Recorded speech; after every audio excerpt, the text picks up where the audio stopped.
Hello friends, Pihu comics world में आप सभी का स्वागत है।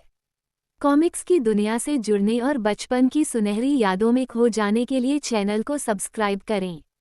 धन्यवाद दोस्तों।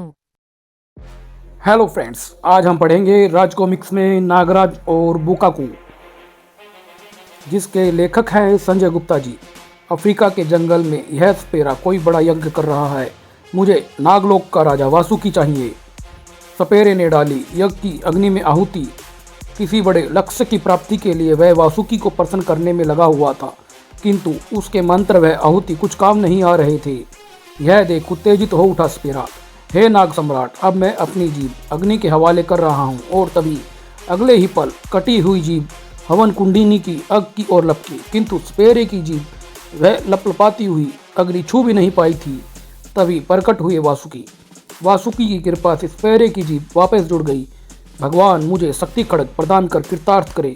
शक्ति खड़ग तो समस्त नाग जाति की अमानत है, वह तुम्हें मैं नहीं दे सकता सपेरे। और कुछ मांग लो तो प्रभु, मेरी बीन में वह ताकत भर दीजिए कि वह किसी भी सर्प को वश में कर सके। वासुकी के मुंह से तथास्तु निकला, तथास्तु। और शक्ति किरण उसके हाथ से निकलकर उस अद्भुत सी बीन में समा गई। सपेरे ने बीन उठाई और उसे बजाने लगा। क्या कर रहे हो तुम? यह क्या कर रहे हो? बीन की मस्त धुन ने वासुकी को थिरकने पर मजबूर कर दिया। रुक जाओ सपेरे, यह जाती है। सपेरा भी झूम झूम कर वह अद्भुत बीन बजाने लगा। इस दृष्टता की तुम्हें भयंकर सजा मिलेगी। वासुकी अपनी दी हुई शक्ति में बंध गए थे। अब जबकि वासुकी पूरी तरह बीन के स्वरों में बंध गए थे, पकड़ में आ गए वासुकी। जब सपेरे ने झट उसे पिटारे में कैद कर लिया। हा हा, अब नागों को मेरी इच्छा पूरी करनी ही पड़ेगी। नागलोक में हंगामा मच गया जब यह खबर पहुंची कि नाग सम्राट कैद हो गए हैं, वासुकी बंदी बना लिए गए हैं। नागलोक में हुई आपातकालीन बैठक। वह सपेरा नाग महाराज के बदले प्रलंकारी शक्ति खड़ग मांग रहा है। हाँ हाँ, हमें महाराज चाहिए, उसे शक्ति खड़ग दे दो, हमें महाराज चाहिए। और शक्ति खड़ग वासुकी के अपहरणकर्ता सपेरे के हाथों सौंप दिया गया। यह लो शक्ति खड़ग, नीच मानो और महाराज वासुकी को छोड़ दो। हाँ हाँ, ले जाओ उसे, अब वह मेरे किस काम का। कामयाबी हासिल कर सपेरा वहाँ से निकल गया। फिर विश्व के बलशाली मानव अफ्रीका के जंगलों के बेताज बादशाह सम्राट थोडंगा को सपेरे ने वह खड़ग सौंप दिया। लीजिए महान थोडंगा, मैं नागलोक से शक्ति खड़ग लाने में कामयाब हुआ। शाबाश, यह शक्ति खड़ग नागराज को कत्ल करने में जरूर सफल होगी। सपेरे, अब हम तुम्हें माला माल कर देंगे। सम्राट थोडंगा शक्ति खड़ग लेकर पहुंचा मिस किलर के पास, जो इन दिनों तंजानिया के जंगलों में सम्राट थोडंगा की मेहमान बनी हुई थी। मिस किलर, नागराज के खात्मे के लिए हमने तो अपनी वांछित वस्तु प्राप्त कर ली। आप कहाँ तक पहुँची है? बस कुछ ही देर में यह मशीन हमारे लिए वह शक्तिशाली आदमी तैयार कर देगी जो नागराज और सुपर कमांडो ध्रुव हमारे दोनों ही दुश्मनों का सफाया कर देगा। और मिस किलर के कंट्रोल लीवर खींचते ही खाली केबिन में जैसे तूफान उठ खड़ा हुआ हो। अगले ही पल उसमें नजर आई वह रहस्यमय आकृति जिसे आने वाले दिनों में एक नया तूफान खड़ा करना था। प्रसन्नता से चीख पड़ी मिस किलर, मैं कामयाब हो गई थोडंगा। हा हा, वह देखो, जंगली किस तरह जापान की सर्वश्रेष्ठ नृत्य कला के पात्र बुकाकू में प्रवृत्त हो गया है। तो यह हमारे किस काम आएगा? क्या हमें नाच कर दिखाएगा? उफ नहीं सम्राट थोडंगा, अब मैं इस मशीन के द्वारा इसमें जापान की गुप्त मार्शल आर्ट विद्या के सभी दाव पेच व पैतरे भरूंगी। यह सब हमारे मिशन को सफल बनाएंगे। किंतु यह काम तो हमारा कोई साधारण जंगली भी कर सकता था। फिर यह बुकाकू ही क्योंकि बुकाकू में होगी जापान की उस सर्वश्रेष्ठ कला की हर बारीकी, जो फुर्ती इसमें होगी वह तुम्हारे किसी जंगली में नहीं होगी। मिस किलर उस मशीन पर झुकी। पहले मैं इसमें जूडो कराटे की शक्तियाँ भर लूँ, फिर तुम्हें इसका कमाल दिखाती हूँ। हमारे दोनों ही प्रतिद्वंदी मार्शल आर्ट के माहिर हैं, इसलिए उनका मुकाबला करने के लिए यह जरूरी है। मिस किलर ने खटाखट कई बटन दबाए। बुकाकू के बदन में जैसे हजारों वोल्ट की बिजली समा गई हो। और अगले ही क्षण है केबिन का बुलेट प्रूफ मजबूत शीशा एक ही किक में तोड़कर केबिन से बाहर आ गया। मिस किलर को बुकाकू का परिणाम। सम्राट थोडंगा, अब यह तैयार है अपने सबसे शक्तिशाली जंगलियों से लड़वा कर आप इसकी योग्यता परख सकते हैं। हाँ, यह जरूरी है, किंतु मैं खुद भी परखूंगा इसे। अगले ही पल सम्राट थोडंगा और 20 जंगली दौड़ पड़े बुकाकू की ओर। फुर्ती से झपटा बुकाकू अपनी ओर आते थोडंगा पर अपनी शक्तिशाली किक का स्वाद चखा दिया सम्राट थोडंगा को उसने। चीख निकल गई महाबलशाली जंगल सम्राट थोडंगा के मुंह से। वह पीठ के बल जा गिरा पथरीली जमीन से। हाय, टूट गई मेरी बिना कवच की कमर, मार दिया रे। सम्राट थोड़ंगा की कमर पर उगा कछुए की पीठ की तरह का मजबूत कवच नागराज और थोड़ंगा में नागराज से हुई जंग के दौरान टूट गया था, जो कि अभी पूरी तरह से दोबारा उग भी नहीं पाया था। सम्राट थोड़ंगा के गिरते ही बुकाकू टूट पड़ा। बाकी के प्रतिद्वंदियों पर बुकाकू जूड़े का सुंदर प्रदर्शन कर रहा था। बिजली की फुर्ती से नाचता उसका बदन जंगलियों के बीच कहर बरपा रहा था। उफ, हमें तो मौका ही नहीं मिल रहा है। हर किसी को लग रहा था जैसे वह उसी से लड़ रहा है। कुछ ही पल बाद मिस किलर आज्ञा दे, अब मुझे क्या करना है? क्यों थोड़ंगा, क्या विचार है तुम्हारा? यह है किसी काबिल? क्यों शर्मिंदा करती हो मिस किलर? बुकाकू ही नागराज को कत्ल करने के काबिल है। सम्राट थोड़ंगा खड़ा हुआ। यह लो बुकाकू, यह शक्ति खड़ग, तुम ही इसके असली हकदार हो। अब तुम्हें हमारे सबसे बड़े दुश्मन नागराज को पकड़कर हमारे सामने लाना है और फिर यहीं हमारे सामने तुम उसका कत्ल करोगे। यह मेरे बाएं हाथ का खेल है। पलक झपकते ही वह गायब हो गया। यह कहा गया मिस किलर? हा हा, यही तो इसकी बड़ी खूबी है सम्राट थोड़ंगा। बुकाकू ट्रांसमिट हो गया है मुंबई, जहां इस वक्त नागकुमारी विसर्पी मौजूद है और जिससे मिलने नागराज वहां जरूर आएगा।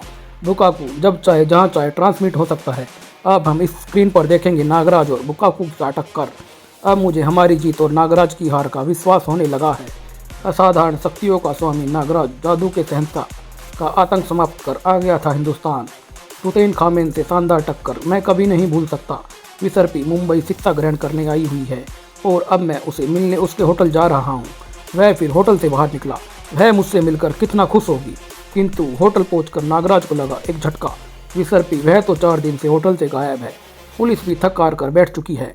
विसर्पी की चिंता सताने लगी नागराज को। विसर्पी के बारे में जानने के लिए पढ़े प्रलयंकारी मणि और शंकर शहंशाह। होटल से निकलकर वह एक और बढ़ चला। सुनसान तट पर पहुंचकर वह रुका। मुझे उसके बॉडीगार्ड शूलकंठ से संपर्क करना होगा। शूलकंठ, तुम जहां भी हो मेरे सम्मुख प्रकट हो। कुछ ही देर की कोशिश के बाद लगता है वह कहीं आसपास ही है, पर कहाँ? नागराज की मानसिक तरंगों का जवाब शूलकंठ की मानसिक तरंगों के जरिए मिल रहा था। नागराज उन मानसिक तरंगों का पीछा करता हुआ समुद्र की तरफ बढ़ चला। समुद्र के अंदर से आ रहे हैं यह संकेत। लगता है वह किसी खतरे में है। कुछ ही क्षण बाद हृदय जमा देने वाला वह खौफनाक दृश्य। नागकुमारी विसर्पी को वह दानव अपने विशाल मुंह में डालने ही वाला था कि शूलकंठ के विषय में जानने के लिए पढ़े नागराज और कालदूत उसके हाथों को नागरस्सी ने जकड़ लिया। नागरस्सी यानी नागराज। दानव के हाथों को लगा एक झटका। नागराज, नाग सम्राट, तुम यहाँ? नागराज टूट पड़ा दानव पर। उफ, पानी के अंदर मेरे ताकतवर वार भी इस पर प्रभावहीन है। दानव ने नागराज को पकड़ लिया और अपने विशाल मुंह में डाल लिया। नागराज जा पड़ा दानव के पेट में। यह क्या हुआ रे नागराज? यहाँ तो तू सांस भी नहीं ले पा रहा है। तभी नागराज की पर नजर पड़ी एक और शरीर पर। आई, यह कौन है? क्या जीवित है यह?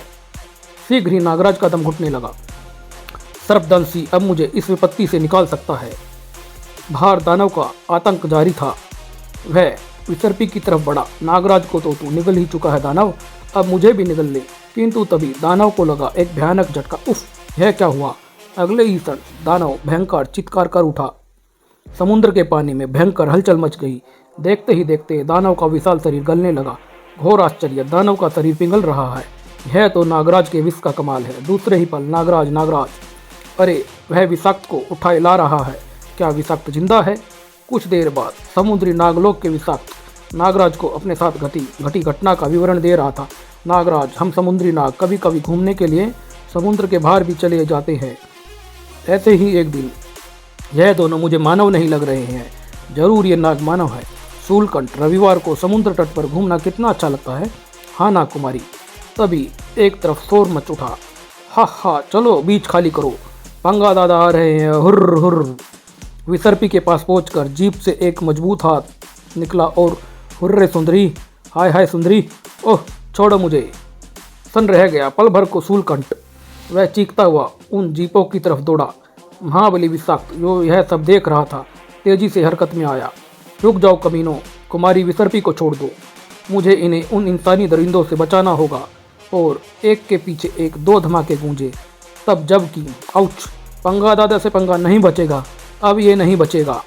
2 बदमाश जीप से उतरे। क्यों बे, दादा की गाड़ियाँ तोड़ी तूने, हम तेरे हाथ तोड़ देंगे। विषाक्त ने मुस्कुराते हुए अपने हाथ आगे कर दिए। लो तोड़ो। हाकिया हरकत में आई, पर हाथ नहीं टूटी, सिर्फ हाकिया ही। विषाक्त के हाथ हिले और साथियों की यह गत देखकर पंगा दादा और सभी गुंडे जीप से कूदकर मैदान में आ गए। भयंकर जंग छिड़ गई समुद्र तट पर। विषाक्त के लिए तुम मच्छरों से ज़्यादा नहीं हो। शूलकंठ भी इस जंग में शामिल हो गया था। कुमारी विसर्पी को छूकर तुमने अपनी मौत बुला ली है। महाबली विषाक्त के बाहुबल ने पंगा दादा और उसके साथियों को दिन में तारे दिखा दिए। और कुछ ही देर बाद पंगा दादा, अब के बाद तू किसी से पंगा नहीं ले सकेगा, तेरे हाथ तोड़ दूंगा मैं। नहीं, मुझे माफ़ कर दो उस्ताद, माफ़ कर दो रे। पंगा दादा उस्ताद मान गया था विषाक्त को, किंतु तभी वहाँ बिजली सी कौंधी। उफ, ये क्या! वहाँ प्रकट हुई एक अद्भुत आकृति। बुकाकू तुम्हारी मदद को आया है पंगा दादा, डरने की जरूरत नहीं है अब तुम्हें। बुकाकू ने विषाक्त ने बुकाकू पर छलांग लगा दी। चलो पहले हिमायती को ही खत्म कर दे। छलावे की तरह बुकाकू अपनी जगह से हिला। उफ, इसमें तो बिजली सी फुर्ती है। विषाक्त उछला। मेरे लिए यह बचकानी लड़ाई है। जापान की कुंफू फाइट कला में विश्व भर में मुझसे कोई नहीं जीत सकता है। बुकाकू की पैनी दृष्टि उसकी हर हरकत पर थी। बुकाकू ने उसकी हवा में लहराती टांग पकड़ी और इसकी युद्ध कला तो अच्छी है, यह महाबलशाली भी है। उछाल फेंका बुकाकू ने विषाक्त को एक तरफ। हा हा, क्या बुरी गत बनाई है बुकाकू ने इस पहलवान की। विषाक्त संभला और आओ मित्रों, इससे हम नहीं जीत पाएंगे। रूप बदल कर निकल चलते हैं। शीघ्र ही तीनों नाग बन गए समुद्र की तरफ। ये क्या, ये सांप कैसे बन गए? किंतु पंगा दादा को अपने सवाल का जवाब न मिल पाया। भाग गए क्या यार? उनमें से दो की मुझे ज़रूरत थी पंगा दादा, और इसलिए मैं तेरी मदद को आया था। खैर, देर सवेर नागराज को जरूर तेरे इस कार्य का पता चलेगा और फिर वह तेरे पीछे पड़ जाएगा। जब तक मैं तेरे साथ हूँ। 2 दिन ये नागलोक में हमारे मेहमान रहे, किंतु आज जब हम इन्हें विदा करने नागलोक से बाहर पहुँचे, उस भयानक समुद्री दानव ने हमारा रास्ता रोक लिया। मैं उससे लड़ा, किंतु उसने मुझे निगल लिया। अगर तुम समय पर ना आए होते तो वह बहुत से लोगों की हत्या कर देता। फिर कुछ देर बाद समुद्र तट पर नागलोक वासियों ने नागराज, विसर्पी और शूलकंठ को भावभीनी विदाई दी। लो नागराज, यह नागलोक की तरफ से तुम्हारी वीरता, शौर्य है मित्रता का प्रमाण चिन्ह। धन्यवाद विषाक्त। विसर्पी की रक्षा कर नागराज को तुमने अपना ऋणी बना लिया है। विसर्पी को होटल पहुंचाकर नागराज चल पड़ा पंगा दादा और बुकाकू की खोज में। विसर्पी पर हमला करने वालों को बख्शूंगा नहीं मैं। मुंबई के होटलों क्लबों में पंगा दादा जैसी मशहूर हस्ती को खोज रहे हो। धारावाही का मालिक है वह। क्या कहा? धारावाही का मालिक? पंगा दादा कसाई था पूरा। वह कुछ बच्चों को पकड़े हुए था। उसने एक के पैर पर कुल्हाड़ी चलाई, दूसरे के हाथ पर कुल्हाड़ी। विक्टर, इनके जख्म भर जाए तो इन्हें भीख मांगने बैठा देना। विकलांगों को भीख अच्छी मिलती है। हैवानियत भरा काम करके वह पलटा था जो। ठीक है दादा। तभी एक मवाली ने वहां प्रवेश किया। पंगा दादा, विश्व आतंकवाद का दुश्मन महाबली नागराज आपको ढूंढता फिर रहा है। रूह फना हो गई पंगा दादा की नागराज का नाम सुनकर। क्या नागराज मुझे ढूंढ रहा है? बड़े बड़े अपराधियों का संहारक मुझ छोटे से गुंडे को पूछ रहा है। ऐसा ही होता है अपराध जगत में। नागराज का नाम सुनकर मुझे तो कहीं छुप जाना चाहिए, अंडरग्राउंड हो जाना चाहिए मुझे। काँप उठा था वह, लेकिन तभी एक जोरदार आवाज़ गूंजी वहाँ। नहीं, कहीं नहीं छुपोगे तुम। बुकाकू के रहते तुम्हें डरने की जरूरत नहीं। ओह, बुकाकू आ गया। पंगा दादा बुकाकू के चरणों में गिर पड़ा। मुझे बचा लो, बचा ले अपने बच्चे को बुकाकू। नागराज मुझे मार डालेगा। नागराज के लिए ही मैं यहाँ आया हूँ पंगा दादा, और उसको अपने साथ लेकर जाऊँगा मैं। तभी नागराज ने वहाँ प्रवेश किया। नागराज आ गया बुकाकू, बोल कहाँ ले चलेगा तू मुझे? पर पहले इस कसाई को मौत के घाट उतारूंगा मैं। बुकाकू ने नागराज पर कराटे का एक जबरदस्त वार किया। ओफ, पंगा दादा तक तेरे कदम नहीं बढ़ने दूंगा मैं। बुकाकू की शक्ति का एहसास हुआ नागराज को। जोकर समझकर लड़ रहा था मैं तो इससे, यह तो कुंफू का मास्टर है। बुकाकू टूट पड़ा नागराज पर। कितना सुंदर प्रदर्शन है इसका, बेहतरीन जापानी कराटे है यह। उसके वार बिजली की तेजी से पड़ रहे थे। नागराज को उठाकर उछाल फेंका बुकाकू ने। एक बार मौका मिल जाए बस मुझे, फिर देखता हूँ नागराज को कुंफू कराटे में मात देने वाला। निसंदेह विश्व का सर्वश्रेष्ठ फाइटर है। किंतु अभी नागराज हारा कहाँ था? जिस मौके की तलाश थी वह उसे मिला। जितनी तेजी से बुकाकू ने नागराज को उछाला था, उतनी ही तेजी से वह वापस आया। नागराज बुकाकू के सीने से भयंकर गति से टकराई नागराज की एक किक। नागराज फुर्ती से पलटा पंगा दादा की ओर। पंगा दादा, अब तेरी मौत रोकने वाला जल्दी नहीं उठ पाएगा। नागराज के अगले वार ने पंगा दादा की कनपटियों को रोक दिया। पंगा दादा कसाई, तुझे अभी तड़पा तड़पा कर मारूंगा नीच। गरीब बच्चों की जिंदगी तबाह करता है तू। नागराज ने उठा ली वह कुल्हाड़ी जिससे पंगा दादा बच्चों के हाथ पैर काटता था। बच्चों को अपाहिज बनाकर उनसे भीख मंगवाता है तू। अब तेरी ही कुल्हाड़ी, तुझे काट डालूंगा मैं कुत्ते। किंतु पंगा दादा को कुछ सुनाई नहीं दे रहा था। बहरा हो चुका था वह। उसे तो सिर्फ दिख रहा था मौत की तरह अपनी ओर बढ़ता नागराज। और अगले ही पल धरती से एक और पापी का खात्मा हुआ। किंतु तभी नागराज के शरीर में व्यवस्थ हो गई शक्ति खड़ग। बस बहुत हाथ दिखा चुका है, अब इसे ले जाने का समय आ गया है। नागराज के शरीर में एक तूफान उठने लगा। पीठ पर वार, बुकाकू मैं तुझे छोड़ूंगा नहीं। बेहोश हो गया बेचारा। मिस किलर कितनी खुश होगी इसे देखकर।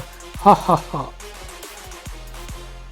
सुपर कमांडो ध्रुव, जिसने समाज से अपराध के कोड का खात्मा करने का बीड़ा उठाया। सुपर कमांडो ध्रुव, जो आसमान में चमक रहे ध्रुव तारे के समान अपराध खत्म करने की अपनी प्रतिज्ञा पर अटल है, बढ़ा जा रहा था कमांडो हेडक्वार्टर की ओर। कमांडो फोर्स जो आज पैरा ट्रेनिंग की प्रैक्टिस पर ले जाना है। तभी एक शक्तिशाली आकृति मोटरसाइकिल के सामने आ खड़ी हुई। अरे यह क्या, कौन है यह? उसने पेट्रोल से बना वह कनस्तर खाली कर दिया। फिर ध्रुव के मुंह से निकली हैरत अंगेज भरी वह आवाज, जुबिस्को तुम? आग का तूफान उठा। मैं तो समझ रहा था यह मर चुका है। मरेगा अब तू ध्रुव। और इसका चेहरे कैसे ठीक हो गया। उफ। जुबिस्को ने तीली पेट्रोल पर फेंकी। जुबिस्को वह ध्रुव की शानदार टक्कर जानने के लिए पड़े। प्रतिशोध की ज्वाला और बहरी मौत।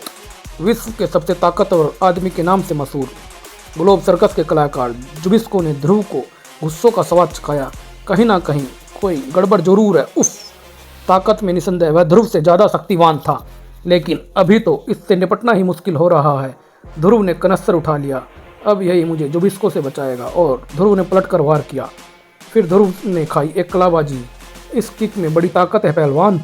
पल भर में जुबिस्को का शक्तिशाली शरीर आग की लपट में आ गया। उफ। अगर यह खत्म हो गया तो मुझे इसके बारे में जानकारी कैसे मिलेगी?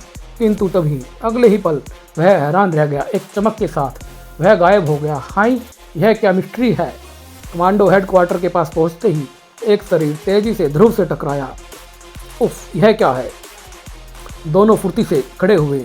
ध्रुव, वह करीम को मार डालेगा। कौन मार डालेगा करीम को? कान धमक गए वह नाम सुनकर ध्रुव के। रोमन हत्यारा, पता नहीं कहाँ से आया है वह।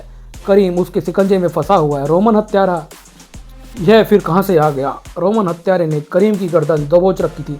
छोड़ दे इसे हत्यारे, वरना हाथी की टक्कर के समान। रोमन हत्यारे पर उस किक का कोई असर ना पड़ा। उफ, मैं इसकी असीमित ताकत को भूल गया। तुम आ गए ध्रुव, मुझे तुम्हारा ही इंतजार था।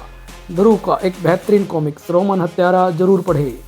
इसकी ताकत इसके टॉप में है। मुझे किसी तरह इसका टॉप उतारना ही होगा। उफ। अगले ही पल एक टॉप ध्रुव के हाथ में था। इसकी ताकत तो मेरे हाथ में है। फिर यह हंस क्यों रहा है? वही ये क्या? एक टॉप अभी भी रोमन हत्यारे के सिर पर सजा हुआ था। यह क्या अजूबा है? मेरे सर के टॉप उतार उतार कर यह कमरा भर जाएगा, लेकिन एक टॉप फिर भी मेरे सर पर दिखता रहेगा तुम्हें। एक बार फिर रोमन हत्यारे की तलवार ध्रुव की गर्दन से सटी हुई थी। किसी भी क्षण यह तलवार तेरी गर्दन चीर देगी। अगर अब तेरा किस्सा खत्म समझ। कई काम एक साथ हुए। Thank you Renu. रोमन हत्यारे का शरीर खतरनाक अमलिया ने सल्फ्यूरिक एसिड से नहा गया। कमरे में गूंज उठी उसकी भयंकर चीखें और उसके साथ ही बिजली सी कौंधी और गायब हो गया रोमन हत्यारा भी। पीटर, रेनू व करीम तीनों ने घेर लिया ध्रुव को। कैप्टन, यह क्या बला थी? यह कौन था? षड्यंत्र, कोई गहरा षड्यंत्र रचा जा रहा है, किंतु अभी मुझे कुछ पता नहीं। फिर ध्रुव ने उन्हें जुबिस्को वाली घटना से भी अवगत कराया। हेडक्वार्टर छोड़कर चारों निकल पड़े राजनगर एयरड्रोम की तरफ। कैप्टन, पैरा ट्रेनिंग में मज़ा आएगा। हाँ, किंतु बहुत सावधानी से सीखना होगा यह तुम लोगों को। हवा में 1000 फुट की ऊंचाई पर पहुंचने के बाद सभी ने अच्छी तरह पैराशूट कस लिए हैं। कुछ पलों के बाद ही हम ड्राइव करेंगे। Yes captain, we are ready. किंतु वह कुछ पल जब बहुत लंबे खिंच गए। क्या चक्कर है? अब तक तो पायलट को हमें ड्राइव के लिए बोल देना चाहिए था। मैं चेक करके आता हूँ। कॉकपिट में पहुंचकर ध्रुव को लगा एक झटका। यह क्या, हिमालय तक पहुंच गए हैं हम? पायलट, यह क्या कर रहे हो तुम? पायलट पलटा। एक और झटका लगा ध्रुव को। नर्सिंग, तुम यहाँ? हाँ, मैं तुम्हारी मौत। नर्सिंग ने प्लेन ऑटोमेटिक पायलट पर डाल दिया। फिर वह ध्रुव पर झपटा। कैप्टन, ये क्या? चारों फुर्ती से उछले। इसके हाथ पर बंधा पट्टा खोल दो, यह साधारण आदमी रह जाएगा। चारों उस दानवाकार शरीर से लिपट गए। हा हा, चूहे हाथी पर चढ़ गए। अभी पता चलेगा बेटा, चूहा क्या चीज़ है। उसने अपने शरीर को एक हल्की सी जुम्बिश दी। हाय, इस पर तो कोई वार असर नहीं हो रहा और ना ही पट्टा खुलने पर का इस पर असर हुआ। हाँ बच्चे, क्योंकि मैं असली हूँ नरसिंह। हाँ हाँ। ध्रुव का दिमाग चीखा, इसकी आंखों का निशाना लेकर गोली चलाओ। बुलेट्स अपनी लक्ष्य की ओर लपकी, अचूक निशाना और क्रूर हंसी। हा हा, शरीर तो मेरा बुलेट प्रूफ है, आँख में भी बुलेट प्रूफ कॉन्टैक्ट लेंस लगे हैं मूर्ख। उफ, बहुत भयंकर रूप में सामने आया है यह। नरसिंह तबाही पर उतारू हो गया। नरसिंह तुम सबको मार डालेगा। उस भयंकर उठापटक से प्लेन डगमगाने लगा। यह प्लेन अब नहीं बचेगा। फुर्ती से उठा ध्रुव और चलो जल्दी से बाहर कूद जाओ। किसी भी क्षण यह प्लेन किसी पहाड़ी चोटी से टकरा सकता है। कैप्टन तुम समय खराब ना करो, कूदो। कैप्टन का आदेश मानने पर मजबूर थे वे सब। उसके कूदते ही ध्रुव ने छलांग लगा दी, लेकिन ये क्या, अब है बिना पैरासूट के तेजी से नीचे की तरफ आ रहा था। अगले ही क्षण आसमान तिरु धमाके की आवाज से थर्रा उठा। वह तो गया, पर अब मेरा क्या होगा। ध्रुव का गिरता हुआ शरीर शीघ्र ही पीटर, करीम व रेनू के नजदीक पहुंचा। आओ कैप्टन, हमारे हाथ पकड़ लो। ध्रुव के मजबूत हाथों ने पीटर व करीम के हाथ थाम लिए। अगर ये पैरासूट आपस में उलझ गए तो चारों साथ मरेंगे कैप्टन। वे सुरक्षित नीचे उतरे। तीनों ने पैरासूट अपने जिस्मों से अलग किए। कैप्टन, अब हम वापस नाजनगर कैसे पहुंचेंगे? मुझे तो भयंकर ठंड लग रही है। मुझे भी। इसके लिए मेरे पास यह यंत्र है जिसे तुम तीनों बारी बारी अपनी बेल्ट पर लगाकर इस ठंड से बच सकोगे। और कैप्टन मैं इच्छा शक्ति से ठंड पर काबू रखूंगा। किंतु तीनों ने वह यंत्र लेने से इनकार कर दिया। नहीं कैप्टन, हम भी अपनी इच्छा शक्ति की परीक्षा लेते हैं आज। ठीक है कमांडोज, जैसी आपकी मर्जी। और वे नीचे उतर रहे थे कि उनसे भी तेज कोई ऊपर चढ़ रहा था। उफ, ये क्या, यतिराज तुम यहाँ? यतिराज को देख ध्रुव का चेहरा खिल उठा। आओ मित्र यतिराज, आज हमें तुम्हारी जरूरत है। किंतु ध्रुव के मित्र के बढ़ते हाथों को थामकर यतिराज ने उसे उछाल फेंका। यति और मानव में क्या मित्रता मूर्ख। उफ, यह तो यतिराज भी इसी षड्यंत्र का हिस्सा है। ध्रुव ने चला दी लात। इसका मतलब यह असली यतिराज नहीं है। ध्रुव के दिमाग में गूंज उठे यतिराज के वह स्वर। तुमको जब हमारी जरूरत हो तो हिमालय पर हमको कहीं से भी बुला लेना। ध्रुव व यतिराज का सनसनीखेज कॉमिक्स पढ़े बर्फ की चीता। अपने कैप्टन की मदद को आगे बढ़ती रेनू ने यतिराज पर छलांग लगा दी। कैप्टन को मारता है गुंडे, और असली यतिराज को बुलाने के लिए मुझे उसे आवाज़ लगानी ही होगी। यतिराज ने किसी खिलौना गुड़िया की तरह उसे लपक लिया। यतिराज, यतिराज, ध्रुव चिल्ला उठा। यतिराज ने उछाल फेंका रेनू को नीचे की तरफ। रेनू के मौत की तरफ बढ़ते शरीर को थाम लिया दो विशाल हाथों ने। क्रोधित ध्रुव ने उठा ली एक भारी हिमशिला। वह कहीं दिखाई नहीं दे रही है ध्रुव, सैकड़ों फीट गहरी खाई में जा गिरी है वो है। तुम सब भी वहीं जाओगे बच्चों। बड़े आराम से बच गया वह ध्रुव का वह वार। हा हा। अब होगी तेरी चट्टान और तेरा ही सर। किंतु चट्टान फेंकने के लिए यतिराज का उठा हाथ उठा ही रह गया, क्योंकि असली यतिराज आप आ गए। हाँ ध्रुव, हिमालय में तुम्हारी गूंजती आवाज़ मुझ तक पहुंची गई थी और असली यतिराज ने नकली यतिराज को उछाल फेंका। जाओ मरो, हमारे क्षेत्र में हमारे मेहमानों से लड़ते हो। और ध्रुव ने देखी फिर वही चमक। गायब कैप्टन, ये भी गायब हो गया है। सबके चेहरे खुशी से खिल उठे रेनू को सुरक्षित देखकर।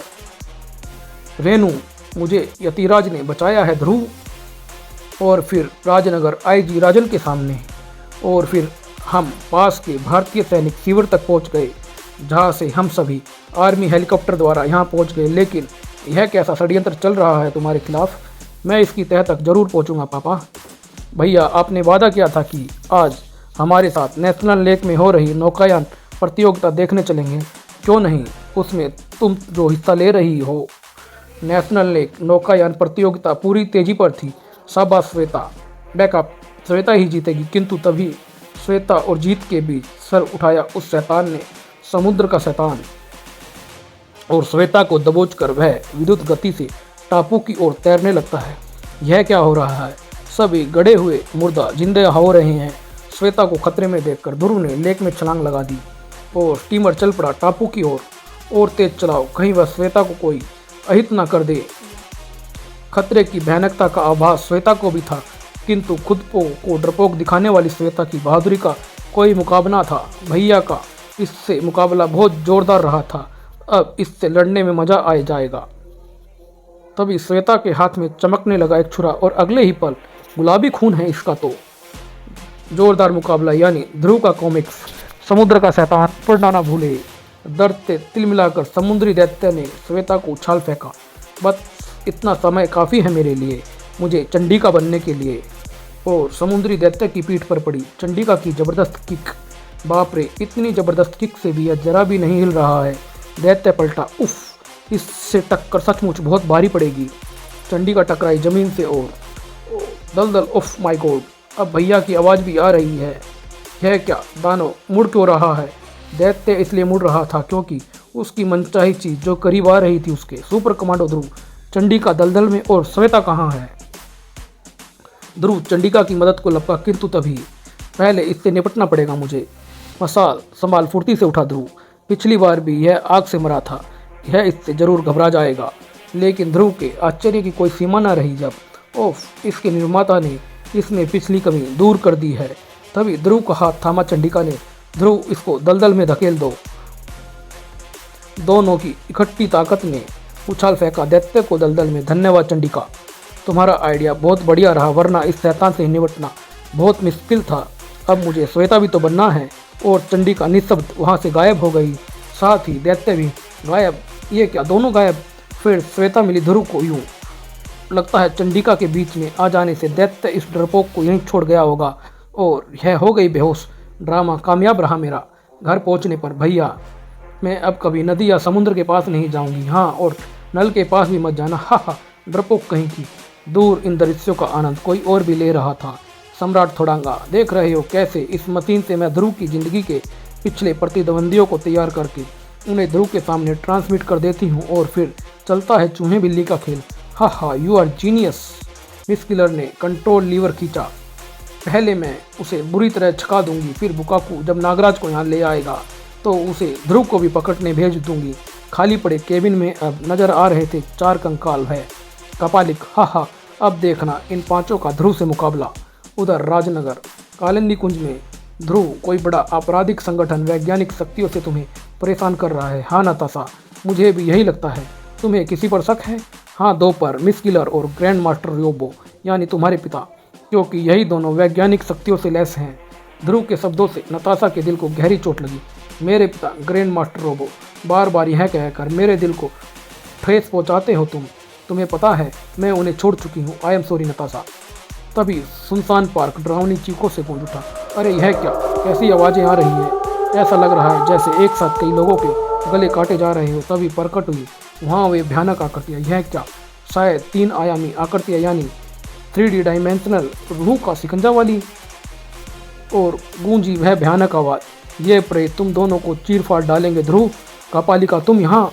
ग्रैंड मास्टर रोबो वह नताशा के बारे में जानने के लिए पढ़े ध्रुव का राज कॉमिक्स विशेषांक ग्रैंड मास्टर रोबो। ध्रुव ने कपालिका पर छलांग लगा दी। इसके हाथ की छड़ी छीन लेता हूँ। इसी छड़ी में छिपे रिमोट कंट्रोल से चल रहे हैं ये प्रेत। अगले ही पल छड़ी ध्रुव के हाथ में आ चुकी थी, किंतु हाय, इस पर तो इसका कोई असर नहीं हो रहा। हा हा, ये छाया नहीं है, मजबूत हड्डियों वाले असली प्रेत हैं ये ध्रुव। अब ध्रुव के पास नताशा को बचाने का एक ही तरीका था, इनसे मुझे भिड़ना ही पड़ेगा। वाकई मजबूत हड्डियों वाले थे वे प्रेत। हा हा, अब यह चारों तुम्हें जीवित नहीं छोड़ेंगे ध्रुव। इसके साथ ही ध्रुव की गर्दन प्रेत के मजबूत पंजों में जकड़ गई थी। उफ, इसका शिकंजा बहुत मजबूत है। ध्रुव के मुंह से निकली एक पतली और तीव्र आवाज़ कैसे सांड की तरह डकार रहा है यह। किंतु उस डकार को सुनकर पार्क के बाहर आराम करता वह सांड तत्काल उठा और उस आवाज़ का मतलब वह सांड भली भांति समझ गया था। उसने पलक झपकते ही उन आकृतियों पर प्रहार किया। सांड दूसरे प्रेत की तरफ बढ़ा और उन्हें खत्म करके ही रुका वह। ध्रुव कपालिका पर टूट पड़ा। कपालिका, बोल, किसने भेजा है तुझे? किंतु हारा हुआ कपालिक भी हवा में विलीन हो गया था। उफ, यह भी गायब। बाद में ध्रुव, ग्रैंड मास्टर इस खेल में शामिल नहीं है। हाँ, वरना ये प्रेत तुम पर हमला कभी ना करते। फिर दोनों पार्क से बाहर निकल गए। अगले दिन पुलिस हेडक्वार्टर में ध्रुव, राजनगर से माटुंगा के राजनायक मिस्टर साधु का अपहरण हो गया है। वुडू और रूह, 2 अपहरणकर्ताओं ने उन्हें शहर के बाहर पुराने किले के खंडर में छुपा रखा है। वुडू और रूह, आप एक पुलिस जीप उन्हें लाने के लिए वहां भेज दें। मैं खंडर में घुसकर मिस्टर साधु को अपहरणकर्ताओं से छुड़वाऊंगा। तुम अकेले अंदर जाओगे। तभी एक तेज धमाके की आवाज़ में पुलिस हेडक्वार्टर की इमारत थर्रा उठी। यह क्या हुआ? आईजी साहब, ध्रुव को मेरे हवाले कर दीजिए, वरना इस रिमोट कंट्रोल से मैं आसपास की सभी इमारतें उड़ा दूंगा, क्योंकि सभी इमारतों में मैंने बम फिट कर रखे हैं। आईजी राजन मेहरा मुड़े। ध्रुव, आप बेफिक्र रहिए, मैं देखता हूँ इसमें कितना दम है। महामानव की ध्रुव से खौफनाक टक्कर। ध्रुव की शानदार राज कॉमिक्स महामानव में। ध्रुव बिल्डिंग से बाहर निकला। यह महामानव का डुप्लीकेट है, इसलिए इसमें महामानव वाली मानसिक शक्ति नहीं होगी। आओ ध्रुव, स्वागत है, मेरे नज़दीक आओ। ध्रुव आगे बढ़ा, किंतु अगला कदम धरती पर पड़ते ही एक तीव्र धमाका हुआ। उफ, धोखा। और जब उसके पैर दोबारा जमीन पर टिके, अब की बार तो बच गए दोस्त। खैर, फिर आगे बढ़ो और कोई शरारत की तो ये सभी इमारतें धूल में मिला दूंगा। बहुत समझदारी से काम लेना पड़ेगा, बस सिर्फ एक बार। महामानव ने एक बार फिर बटन दबाया, लेकिन इस बार ध्रुव कुछ पल पहले ही उछल चुका था। इसके पास एक बार पहुंच तो जाऊं मैं। एक ही जोरदार वार ने महामानव का सिर पीस कर रख दिया, और इसके साथ ही महामानव भी गायब। ध्रुव, तुम ठीक तो हो ना? हाँ पापा, बस आप पुराने किले के खंडर का इंतजाम करवाए। फिर ध्रुव बढ़ चला अपनी मोटरसाइकिल की ओर। पुराने किले के खंडर में ध्रुव, मैं चाहता तो यहीं बैठे बैठाए इस पुतले में यह सिलाई घोप कर तुम्हें ख़त्म कर देता, लेकिन तुम्हें सामने मरता देखने में मज़ा ही आएगा। कहते ही वुडू ने हाथ में थमी वह सिलाई पुतले की बाह में घसोड़ दी। उफ, वह अब तक क्यों नहीं आया है? वुडू, तुम इसे मारोगे नहीं, यह मेरे हाथों ही मरेगा। वुडू ने दूसरी सिलाई पुतले की टांग में घोप दी। ठीक है मित्र, पहले मैं इसे खूब तड़पाऊंगा, फिर तुम इसको यमलोक पहुंचा देना। उफ, काश मैं पहले ही इस मंत्र का तोड़ जादुई पानी पी कर आता। फिर रूह ने ध्रुव को दबोच लिया अपनी हसरतें पूरी करने के लिए। आओ बच्चे, अब रूह से तो टकरा लें, इसका इंतजाम तो मैं करके आया हूँ। रूह की अद्भुत शक्ति थी, एक हाथ के चलते हुए टैंक को रोक सकता था वह। फिर यह खंभा भला कैसे टिका रहता? उफ, इस तरह तो यह पूरे खंडर को ध्वस्त कर देगा। अब तो कुछ करना पड़ेगा, चाहे वह आए या ना आए। ध्रुव ने जेब से एक छोटी सी गेंद निकाली और मुझे सांस लेना रोक लेना चाहिए। खो खो, जहरीली गैस। उफ, ये क्या? वुडू है मिस्टर साधु, जहरीली गैस की पहुंच से दूर थे जब धुआं छटा। यह तो गया काम से। हाँ, लेकिन अब तू नहीं बचेगा बच्चे। ये मैं सिलाई घोप रहा हूँ पुतले की गर्दन में। और जैसे ही सिलाई का दबाव पुतले की गर्दन पर पड़ रहा था, ध्रुव का दम घुटता जा रहा था। किंतु वह चीख थी वुडू की, जो अपना पेट थामे जमीन पर अब मृत पड़ा था। किशोर, उसी के साथ प्रकट हुआ किशोर, वुडू तंत्र का ज्ञाता। थैंक यू किशोर, पिछली बार वुडू अभियान में भी तुमने मेरी खूब सहायता की थी, इसलिए वुडू का नाम सुनते ही मैंने वुडू के पुतले के साथ यहाँ आने के लिए तुम्हें फ़ोन पर बुला भेजा था। हाँ, लेकिन ट्रैफिक के कारण मुझे पहुँचने में कुछ देर हो गई दोस्त। किशोर के मुंह से आश्चर्य मिश्रित हिचकारी निकल गई जब ध्रुव, वे दोनों गायब हो गए हैं? हाँ, क्योंकि वे बने ही गायब होने के लिए थे। फिर मिस्टर साधु को आज़ाद करके दोनों खंडर से बाहर निकल चले और मिस किलर के सामने खड़ा था। बुकाकू, शाबाश, जिस तरह से तुम नागराज को यहाँ पकड़ कर लाए हो, मुझे पूरा विश्वास हो गया है कि इस बार हम अपने मकसद में ज़रूर कामयाब हो जाएंगे। हाँ मिस किलर, अब तो मुझे भी अपने सिंग पहने करने ही पड़ेंगे। बुकाकू, अब तुम्हें इसी खूबी से राजनगर से सुपर कमांडो ध्रुव को उठा के लाना है, जो तबाका और बहरी मौत से जूझ रहा है। ठीक है मैडम। तबाका, जिसकी भाषा ध्रुव नहीं जानता था, बहरी मौत यानी ये दोनों बहरे सिंह जो कोई आवाज़ नहीं सुन सकते थे। इस वक्त ये मौत के दूत घेरे खड़े थे ध्रुव को, सुपर कमांडो ध्रुव को, ग्लोबल सर्कस के स्ट्रॉन्ग मैन जुबिस्को द्वारा प्रशिक्षित बहरी मौत। ध्रुव ने मोटरसाइकिल फुर्ती से घुमाई। जब मैं यहाँ पहुँचा, इन निर्दोषों को मारना शुरू ही किया था। दर्द से बिलबिला उठा जंगल का राजा। ध्रुव ने मोटरसाइकिल को उछाला। अगर मैं समय पर ना पहुँचता तो ये कई जाने ले लेते। अब मैं ऐसा नहीं होने दूंगा। एक ज़बरदस्त टक्कर लगी तबाका के सीने पर। तभी ध्रुव की ठोकर से तिलमिलाए सिंह ने उस पर छलांग लगा दी।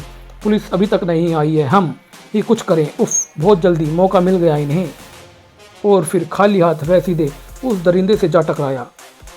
इतने भयानक हिंसक जानवरों से तो सुपर कमांडो ध्रुव ही लड़ सकता है, हम नहीं। एक एक करके लड़े तो शायद मैं इन पर हावी हो जाऊंगा, लेकिन वे तीनों ही इकट्ठा ध्रुव पर टूट पड़े। उफ, समय पर कुछ ना किया तो मेरी लाश तक पहचानने लायक ना रहेगी। ध्रुव को मौत के करीब देखकर ध्रुव को चाहने वाले राजनगर के लोग काँप उठे। उफ, मुझे छोड़ दे माँ, ध्रुव को मेरी ज़रूरत है। ध्रुव, मैं आ रहा हूँ। सबके दिल झकझोर कर रख दिए दो बालकों ने। यह हमारे लिए हमेशा मौत से खेला, और आज जब इसे ज़रूरत है हमारी, तो हम खड़े देख रहे हैं। लालत है हम सब पर।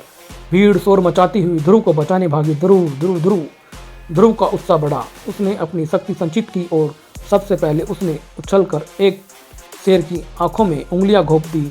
बहरा तो था ही, अंधा भी हो गया है यह अब। बाकी कसर भीड़ ने पूरी कर दी। मार डालो, तोड़ डालो, शहर में आतंक फैलाते हैं। दूसरा शेर ध्रुव पर जब लपका तब तक उसके हाथ में एक लंबा छुरा नृत्य कर रहा था, एक सच्चा निशाना, और इसका काम तमाम। ध्रुव के निशाने से आज तक कोई नहीं बच सका था। तबाको को संभालना भीड़ को भारी पड़ रहा था। इससे पीछा छुड़ाने का एक तरीका है मेरे पास। ध्रुव ने ड्राइविंग सीट संभाली। सब इसको छोड़कर दूर हट जाए। तीव्र गति से ट्रक आगे बढ़ता है। बस एक काम और, बस अब हुआ इसका काम तमाम। तबाका ने अपनी आखिरी हिचकी ली। अगले ही पल भीड़ के देखते ही देखते तीनों के मृत शरीर गायब हो गए। अरे गायब, अब क्या विपदा आएगी मुझ पर। तभी प्रकट हुआ वहाँ बुकाकू। चलो दोस्त, तुम्हारे चलने का समय हो गया है। हाय, यह क्या बला है। बुकाकू ने शक्ति खड़क ध्रुव के मस्तिष्क से छुआ दिया। अब तुम बेहोश हो जाओ। उफ, यह क्या हो रहा है मुझे। इसके साथ ही ध्रुव की चेतना लुप्त होती चली गई। अगले ही पल ध्रुव के बेहोश शरीर के साथ वह गायब हो गया। राजनगरवासी सिर्फ आश्चर्य के और कुछ न कर पाए। खिल उठे मिस किलर और सम्राट थोड़ंगा के चेहरे। वाह, हम कामयाब हो गए सम्राट थोड़ंगा। हाँ मिस किलर, अब काकुला का आयोजन किया जाएगा जिसमें बुकाकू इन दोनों को शक्ति खड़क से मार डालेगा। नागराज तुम यहाँ कैसे। ध्रुव तुम यहाँ कैसे।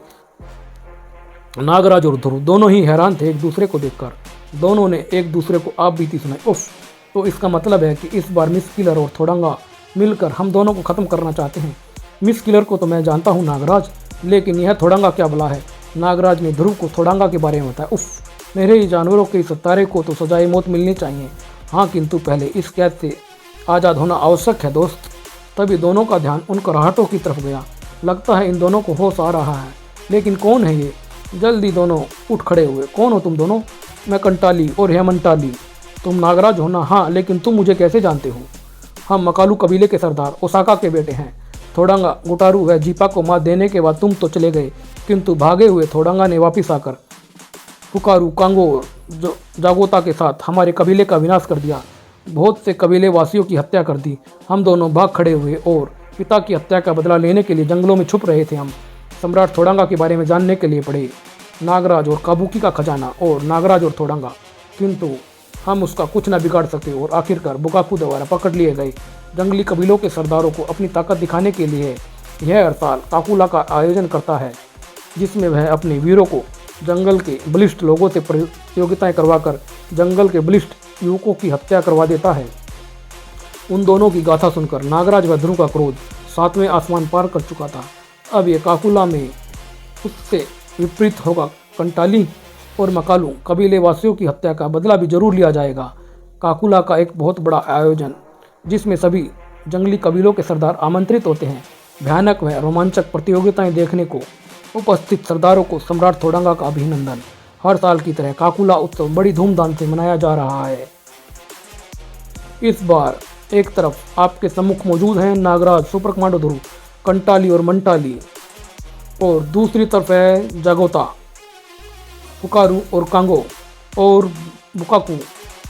सम्राट थोड़ंगा के इशारे पर बुकाकू ने ध्रुव, कंटाली, मंटाली के बंधन काट डाले।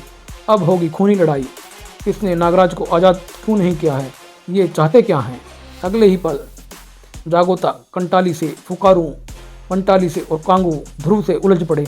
ताकत और दिमाग दोनों के प्रयोग से ही इस दानव को खत्म कर पाऊंगा मैं। जंगली कबीलों के सरदार हर्षोल्लास से चीख रहे थे। अगाड़ू कराड़ू घुड़ू घुड़ घुड़ घुड़ हुर्र हुर्र। सम्राट थोड़ंगा वह मिस किलर भी इस रोमांचक मुकाबले को देखकर हर्षित हो रहे थे। हाँ, मिस किलर, जीत शक्ति खड़क की ही होगी। हाँ, इस बार बुकाकू के हाथों नागराज जरूर मारा जाएगा। कांगो ने ध्रुव को अपनी फौलादी आंखों में जकड़ लिया। उफ, यह तो बहुत ताकतवर है। ध्रुव ने मुष्टि प्रहार किया सिर्फ, किंतु कांगो को तो जैसे किसी ने सिर्फ छुआ ही भर था। वह ध्रुव पर हावी होता जा रहा था। यह देख नागराज अपनी बेबसी पर चिंगाड़ उठा। मुझे आज़ाद कर दे थोड़ंगा, फिर बहादुरी दिखा अपनी। किंतु जवाब में गूंजा थोड़ंगा का अठासा। हा, आएगा, तेरा भी मौका आएगा, सब्र कर। जगोता ने कंटाली को लहूलुहान कर दिया था। जगोता की शक्ति के आगे तो नगण्य था कंटाली। चल मर, जगोता को रोकता है तू। चीख उठा नागराज, खोलो, मुझे खोल दो। तभी नागराज की कलाइयों से निकले ढेरों नाग।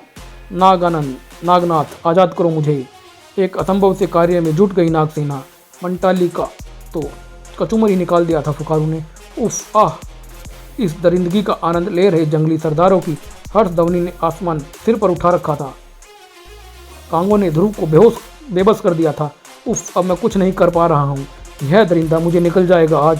ध्रुव का दम घुटता जा रहा था और नागराज बहुत तड़प रहा था कि यह दरिंदगी देखकर। एक को देख लूंगा मैं, एक एक को। उसके मुंह से भयंकर विष पुकार फूट रही थी। नागसेना ने असंभव को संभव कर दिखाया। कांगो, अब तू नहीं बचेगा। ध्रुव, मैं आ गया हूँ, इतना कहकर उसने कांगो पर जबरदस्त प्रहार किया। नागराज का शरीर बिजली बन गया था। कांगो का खुला हुआ मुंह विष पुकारों से भस दिया नागराज ने। नागराज का विष पाचन कांगो के लिए असंभव था। अगले पल वह फुकारू की गदा के सामने था। बराबरी की टक्कर ही बहादुरों को शोभा देती है। फुकारू की गदा अब नागराज के हाथों में थी। हथियारों से नहीं, हम निहत्थे ही लड़ेंगे। फुकारू ने भुजाओं की ताकत दिखाई। ठीक कहते हो, बहादुर का बहादुर से ही मुकाबला होना चाहिए। और उछाल फेंका उसने नागराज को एक तरफ। किंतु वह नागराज क्या जो दुश्मनों को करारा जवाब न दे। फुकारू, तेरी फूंक ना निकाल दी तो मेरा नाम नागराज नहीं। उसके बाद ध्रुव और मटाली ने फुकारू को फूसों पर रख दिया। तुम इसे संभालो, मैं जगोता को देखता हूँ। कंटाली, जिसकी आंखों के सामने लहरा रही थी मौत, किंतु इससे पहले कि फरसा नीचे आकर अपनी प्यास बुझाता, नागरसी अगले ही पल फरसा नागराज के कदमों में पड़ा था। दूसरा क्षण जोगातू का शरीर नागरसी में कैद था। तुम दरिंदों का खात्मा करके रहेगा नागराज। अब वह हिल भी नहीं सकता था। नागराज उसके करीब पहुंचा और ले खून के प्यासे इस फरसे की प्यास बुझा। जोगोता के मस्तिष्क के लहू से लाल होता चला गया वह फरसा। अपने बहादुर सिपाहियों को यूं भयानक मौत ने थोड़ांगा वह मिस्किलर को हिला दिया। बुकाकू, देखते क्या हो, कत्ल कर दो इन चारों को शक्ति खड़ग से। बड़े भयानक अंदाज में बुकाकू ने शक्ति खड़ग घुमाया। शक्ति खड़ग फिर नागराज की तरफ लपका। उफ, अगर यह शक्ति खड़ग मेरे शरीर में पेवस्त हो गई तो यह फिर मुझ पर हावी हो जाएगा। नागराज ने विष पुकार छोड़ी। नागराज, बुकाकू और शक्ति खड़ग के आगे तुम टिक नहीं पाओगे। उफ, इसके मास्क के कारण इस पर विष पुकार का कोई असर नहीं हो रहा है। नागराज की सर्प सेना पर भी उसने बड़ी चपलता से सफाया कर दिया। ऐसे ही अब तुझे भी काट डालूंगा मैं नागराज। बुकाकू की सफलता पर अति प्रसन्न थे थोड़ांगा और मिस्किलर। आज नागराज का खात्मा निश्चित है मिस्किलर। बुकाकू, शक्ति खड़ग कितनी खूबसूरती से चला रहा है यह। तीव्र गति से अपनी तरफ बढ़ती खड़ग को नागराज ने दोनों हाथों से थाम लिया। ले संभाल, ले मेरा वार। उफ, किंतु शक्ति खड़ग से शक्ति किरणों ने हाई वोल्टेज करंट की तरह नागराज को जकड़ लिया।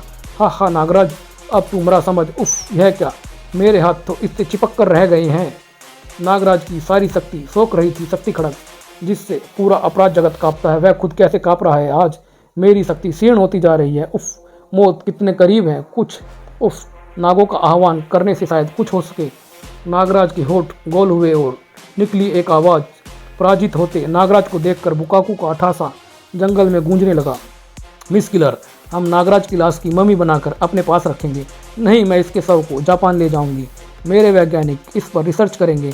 कुछ नहीं हुआ। हाँ, यहाँ तो हुआ। यकायक धरती फटी और दो विशाल नाग जमीन के नीचे से निकले और बुकाकू के पैरों से लिपट गए। बुकाकू के पैर उखड़ने लगे। उफ, यह क्या, मेरे पैरों को ये नाग खींच रहे हैं। मैं रुक नहीं पा रहा हूँ और दुविधा में पड़ गया बुकाकू। अगर मैं ट्रांसमिट हो जाऊँ तो बच सकूँगा, किंतु तब मुझे शक्ति खड़ग से हाथ धोना पड़ेगा क्योंकि यह नागराज से चिपका है। उफ, मैं कामयाब हो गया। दो विशाल नागों ने मेरी पुकार सुन ली है और शक्ति खड़ग से हाथ धोने का मतलब था बुकाकू की निश्चित हार। नहीं, मैं इन नागों को नागराज के मरने से पहले कामयाब नहीं होने दूंगा। किंतु बस यह आखिरी मौका और आखिरी वार होगा। नागराज की ठोकर टकराई बुकाकू की टांगों से और फिर बुकाकू खुद को ना रोक सका। शक्ति खड़ग एक झटके से नागराज से अलग हो गई। नागराज की मौत का सामना तैयार करने वाला नागराज द्वारा मौत के मुंह में पहुंचा दिया गया था और देखते ही देखते बुकाकू का आखिरी सिरा भी धरती में समा गया। बुकाकू का अंत देखकर थोड़ांगा फुर्ती से उछला। शक्ति खड़ग अपने कब्जे में कर नागराज को खत्म कर दूंगा मैं। पल भर में वह खड़ग तक पहुंच गया। जो काम बुकाकू नहीं कर पाया वह अब मैं करूंगा। मैं थोड़ांगा, लेकिन ये क्या। शक्ति खड़ग की तरफ बढ़ते थोड़ांगा के हाथ को नागराज ने थाम लिया था। अगले ही पल अपूर्व शक्ति दिखाई नागराज ने। नहीं थोड़ांगा, अब यह बाजी मैं हाथ से निकलने नहीं दूंगा। और अब वह प्रलंकारी शक्ति खड़ग तैयार था थोड़ांगा का खून पीने के लिए। उफ, सब गड़बड़ हो गई क्या। थोड़ांगा, आज तेरे और मिस्किलर के आतंक से धरती को आज़ाद करवा दूंगा मैं। मौत थोड़ांगा के सामने सीना ताने खड़ी थी। किंतु वह थोड़ांगा का जो मौत से खेलने की इच्छा न जाहिर करे। नागराज पर वार मुझ पर, देखता हूँ कि शक्ति खड़ग से मेरी गैंडे जैसी खाल बींगने की शक्ति है या नहीं।